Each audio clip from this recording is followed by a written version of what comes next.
Joining us now is Matt Shay, CEO of the National Retail Federation.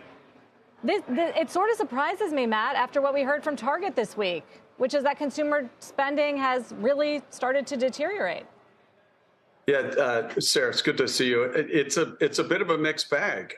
We saw the October retail sales numbers come out yesterday, showing a 30th consecutive month of consumer spending increases. So, and we know that a whole separate conversation about how the Federal Reserve feels about the resilience on the consumer side of the economy. But I'm not sure it's inconsistent with what we're really seeing, because we know that consumers are looking for value.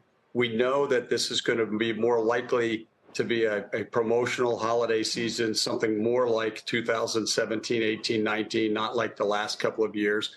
So consumers are going to get back out and revert to some of that older pre-pandemic behaviors. They're going to be out in the stores. They're going to look for opportunities and deals later in the season because they're trying to stretch their dollars as far as they can in a really highly inflationary environment.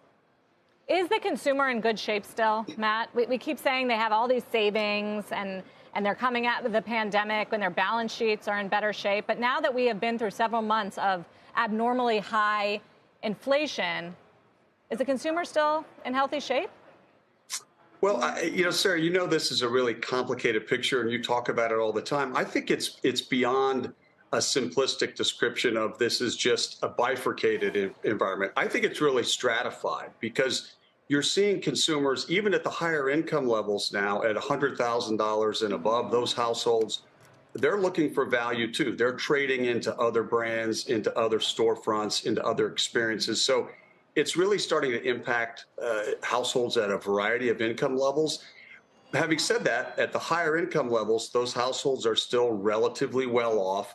And even at the lower income levels, we know inflation has taken a bigger bite out of food prices and energy and rent, but they're still finding value out there. So I think it's a complicated picture. Certainly, there's more pressure on the lower income households because the greater proportion of their income is devoted to those necessities. And they're really going to be looking for bargains and promotions this season. And you've said already it's going to be a promotional season. We've heard that from most all retailers at this point. How promotional is it, Matt? And is it because of the supply chain thawing? They've just got so much more inventory? Well, Sarah, that's another one. I think the inventory question, in the aggregate, our inventory levels are relatively low compared to historic levels. Usually it's $1.50 or so in inventory for every dollar of sales. Now we're down to about $1.20 in inventory for every dollar of sales. So in the aggregate, the levels are lower, but in certain categories and for certain retailers and brands, those levels are elevated.